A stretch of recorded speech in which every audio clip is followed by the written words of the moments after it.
مسجد کی ٹوپی میں نماز پڑھنا، جو آپ فرماتے ہیں کہ مسجد کی ٹوپی میں نماز پڑھنا یہ مکروہ تنزیہی ہے، یعنی اس سے نماز تو ہو جائے گی لیکن ثواب کم ملے گا. کہ عموماً جو مسجدوں میں ٹوپیاں رکھی ہوتی ہیں یہ ٹوپیاں ایسی ہوتی ہیں کہ اس ٹوپی کو پہن کر بندہ کو دعوت میں نہیں جائے گا، معزز لوگوں کے پاس جاتے ہوئے شرمائے گا کہ یار یہ کیسی ٹوپی ہے. تو ایسی ٹوپی پہن کر جسے پہن کر معزز لوگوں کے سامنے جاتے ہوئے وہ شرم محسوس کرے، اس کو شرم آئے اور وہ ٹوپی پہن کر وہ رب کی بارگاہ میں حاضر ہو رہے تو ثواب نہیں. ننگے سر نماز پڑھنا، اس کی 3 صورتیں بیان کی ہیں. عام طور پر جو صورت پائی جاتی ہے وہ یہ ہے کہ سستی کرتے ہوئے بندہ جو ہے وہ ننگے سر نماز پڑھ رہا ہے. تو اسے ٹوپی نہیں لی، ٹوپی پہننے کا رواج بھی بہت کم ہو چکا ہے، اب ٹوپی نہیں ہے، امامہ نہیں ہے، ننگے سر نماز پڑھنے سستی کرتے ہیں تو یہ مکروہ تنزیہی ہے. نماز تو ہو جائے گی، ثواب کم ہے. ایک دوسری صورت یہ ہے کہ کسی کو ننگے سر نماز پڑھتے ہوئے خشوع خضوع حاصل ہوتا ہے، اس کی نماز میں توجہ رہتی ہے.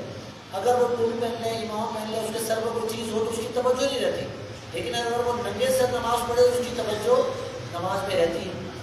ممکن ہے کہ ایسی صورت پائی جائے تو اس صورت میں اس کے لیے بہتر یہ ہے کہ وہ ننگے سر نماز پڑھے، لیکن ایسی صورت پایا جانا بہت مشکل کم. اور تیسری صورت وہ یہ ہے کہ معاذ اللہ کوئی نماز کو حقیر جانتے ہوئے، اس کو گھٹیا جانتے ہوئے کہ نماز کوئی اتنی عظیم چیز تھوڑی ہے کہ اس کے لیے میں اہتمام کروں، میں ٹوپی پہنوں، نماز کی تحقیر کرتے ہوئے، توہین کرتے ہوئے ننگے سر نماز پڑھے تو وہ تو دائرہ اسلام سے خارج ہے اور ایسا کسی مسلمان سے متصور بھی نہیں. تو پہلی صورت کو بیان کیا آپ کو وہی پائی جاتی ہے کہ سستی کرتے ہوئے ننگے سر نماز پڑھ رہے ہوتے ہیں. ننگے سر نماز پڑھنا یہ مکروہ ہے تنزیہی ہے کہ اس سے نماز تو ہو جائے گی لیکن ثواب کم ملے گا. اسی طرح الٹا کپڑا پہن کر نماز پڑھنا، الٹا لباس پہن کر نماز پڑھنا یہ بھی مکروہ تنزیہی ہے کہ بندہ معزز لوگوں کے پاس جاتے ہوئے کبھی ایسا نہیں ہوگا وہ الٹا لباس پہن کر چلا جائے. اگر کبھی ایسا ہو بھی جاتا ہے توجہ نہیں رہتی کہ بندے نے شلوار الٹی پہن لی، توجہ نہیں رہی، بعد میں توجہ نہیں رہی، فوراً جاتا ہے اس کو تبدیل کرتا ہے. لیکن الٹا کپڑا پہن کر کسی نے نماز پڑھ لی تو نماز اس کی ہو جائے گی لیکن ثواب کم ملے گا کہ یہ مکروہ ہے تنزیہی. اچھا، ہاف آستین میں نماز پڑھنا یعنی ایسی شرٹ پہننا کہ جس کی ہاف آستین پوری آستین نہ ہو. اس میں تفصیل یہ ہے کہ ایسے افراد کے جو ہاف آستین والا لباس پہنتے ہیں، ہاف آستین والی شرٹ پہنتے ہیں اور وہ پہن کر کھلے عام پھر رہے ہیں، سب کے سامنے آتے جاتے ہیں، ان کو کوئی شرمندگی نہیں، کوئی وہ عیب محسوس نہیں کرتے. اگر دعوت وغیرہ میں جانا ہو تو ہاف آستین والی شرٹ پہن کے چلے جاتے ہیں. تو ایسے افراد کے لیے تو نماز ضرور کراتے ہیں کہ اگر وہ ہاف آستین والا لباس پہن کر، ہاف آستین والی شرٹ پہن کر نماز پڑھتے ہیں تو نماز ضرور کراتے ہیں کہ نماز پڑھیں. البتہ ایسا شخص کہ جو ہاف آستین والا لباس نہیں پہنتا ہو، ایسی شرٹ نہیں پہنتا ہو، ہاف آستین والی شرٹ پہن کر وہ معزز لوگوں کے پاس جاتے ہوئے شرمندگی محسوس کرے، اسے شرمندگی ہو، تو ایسے شخص کے لیے کراہت تنزیہی ہوگی کہ وہ ہاف آستین پہن کر نماز پڑھے. اگر اس نے ہاف آستین والی شرٹ پہن کر نماز پڑھی تو نماز ہو جائے گی لیکن ثواب نہیں ملے گا. ہاں اگر اس کے پاس کوئی دوسرا لباس ہی نہیں ہے کہ جسے وہ پہنے، اب مجبور ہے تو اس نے ہاف آستین والی شرٹ پہنی تو اب وہ کراہت بھی نہیں آئے گی. یوں ہی شلوار کے ساتھ وہ قمیض پہنی جاتی ہے لیکن کوئی شخص شلوار کے ساتھ شرٹ پہن لے، شلوار کے ساتھ شرٹ پہن کر نماز پڑھے تو شلوار کے ساتھ شرٹ پہننا، اب وہ بھلے فل آستین ہو یا ہاف آستین ہو، یہ ایسا لباس ہے کہ جو عام طور پر بندہ سوتے ہوئے استعمال کرتا ہے، کام کاج کرتے ہوئے یا سونے سے پہلے ایسا لباس پہنا جاتا ہے کہ شلوار پہنی ہوئی اوپر صرف شرٹ پہنی. تو ایسا لباس پہن کر بندہ معاشر لوگوں کے سامنے جاتے ہوئے کترائے گا. اس کو ایک عیب سمجھا جاتا ہے، معیوب سمجھا جاتا ہے کہ بندہ جو ہے وہ شلوار پہنی ہو، ساتھ صرف بنیان ہی اوپر صرف شرٹ پہنی ہو، ایسے گھوم پھر رہا ہو. تو ایسا لباس پہن کر رب کی بارگاہ میں حاضر ہوگا.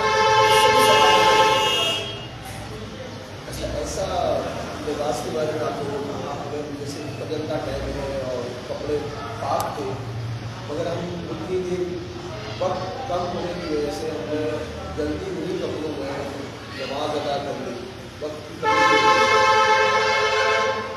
ہاف اسکرین کی پاک تھے کمی کی وجہ سے ہم کپڑے نکالیں یا اس میں ٹائم لگے گا تو فجر کا ٹائم ختم ہو جائے گا. ایسی صورت میں یا دوسری صورت میں تنہائی میں وہ نماز اس حالت میں پڑھ رہے ہیں.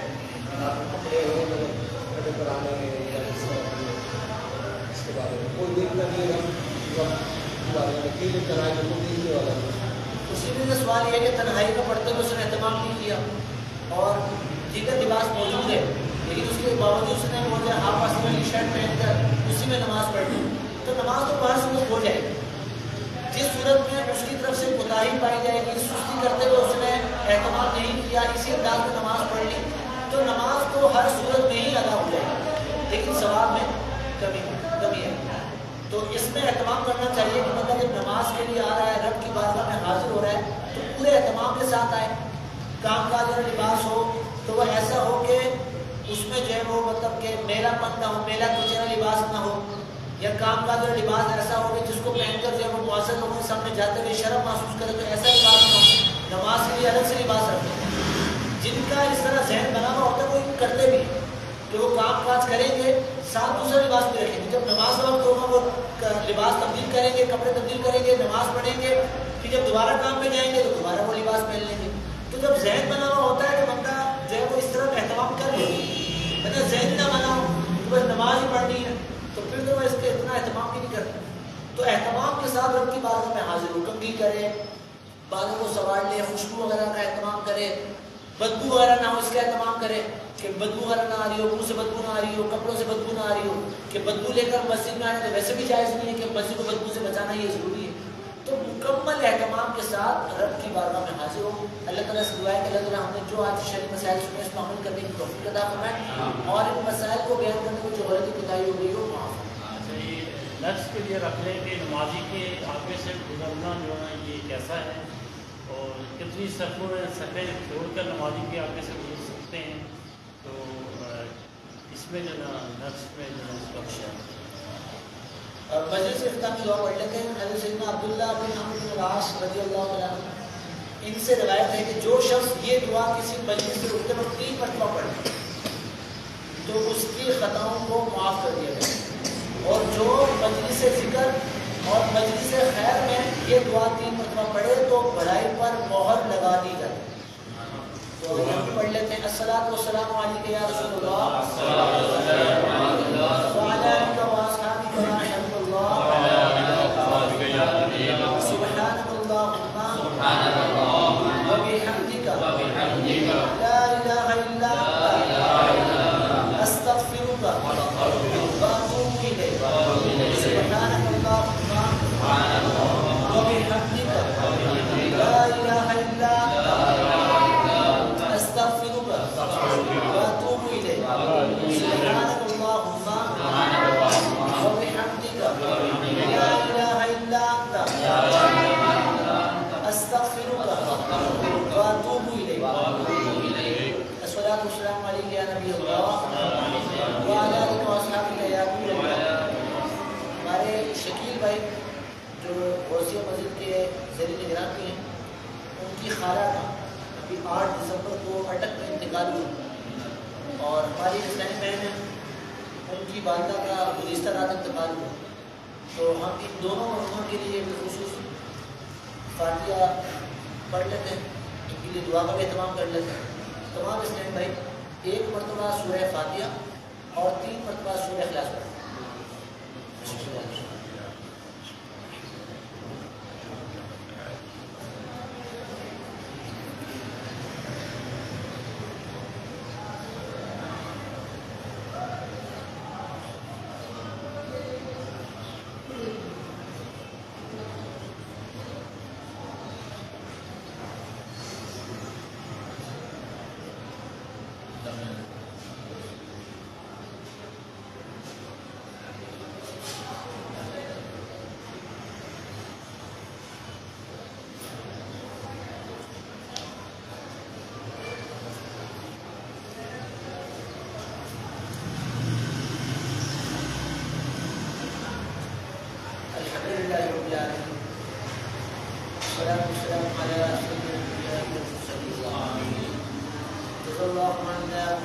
صلی اللہ تعالی علیہ وسلم.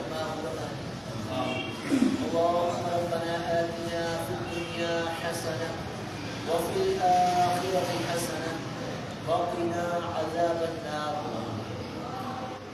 يا مقلب القلوب ثبت قلوبنا على دينك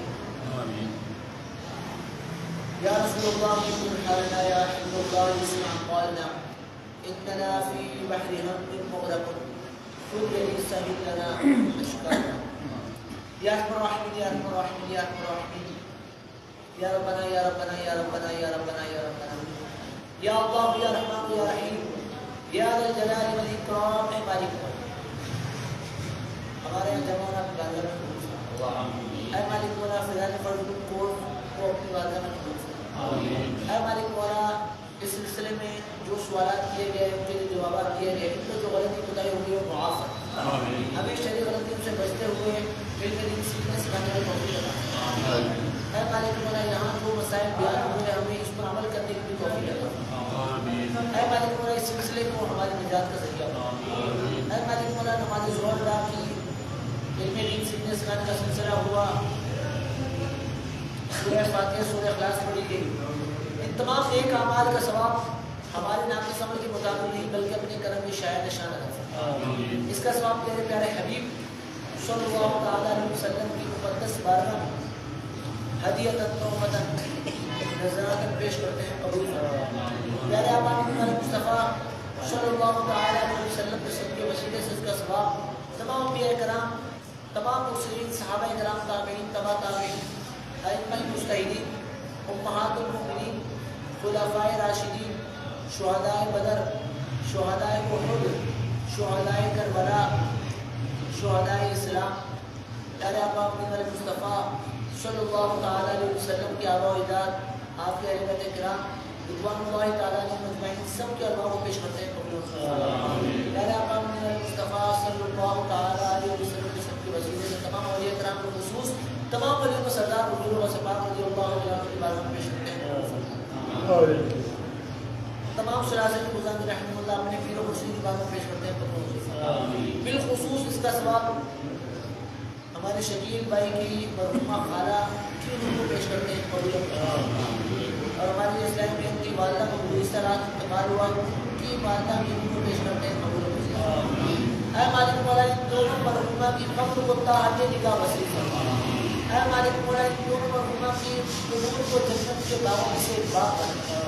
اے مالک مولا ان دونوں مرحومہ سے بتقاضا بشرت جو خطائیں سرزمین اپنے حبیب کے صدقے ان خطاؤں سے درگزر فرما۔ اے مالک مولا ان کے لواحقین کو صبر جمیل اور اس صبر جمیل پر اجر عظیم عطا فرما۔ اے مالک مولا ہمیں بھی اپنی قبر و حشر کی تیاری کرنے کی توفیق عطا فرما۔ یہاں جتنے اسلامی موجود ہیں ان کے جو عزیز و اقارب اس دنیا خالص ایمان کے دوسرے کو تمام کی ارواحوں کو شرطیں قبول فرما۔ حضرت آدم علیہ السلام سے لے کر آج تک جتنے مسلمان جن اس دنیا فن سے کچھ کر کے گزرتے ہیں جو قیامت تک آئیں گے سب کی ارواحوں کو پیش کرتے ہیں، قبول فرما۔ اے مالک مولا ہمارے اس مسجد کو آباد فرما، جو بھی اس مسجد کے ساتھ تعاون کرتا ہے مالک مولا اس کے اس کے حالات میں مسجد برکتیں عطا فرما۔ اے مالک مولا دعوت خانے کے لیے 25 لاکھ 26 ترقی عطا فرما۔ اللہ علیہ سنت اور تمام علماء کرام کا سایہ ہمارے سروں پر تادیر قائم فرما۔ اے مالک مولا مجھے خدا کے واسطہ ہمارے تمام جائز حاجات پوری فرما۔ چلتے رہتے ہیں دعا کے واسطے بندے کرتے پوری آرزو ہر میرے سنت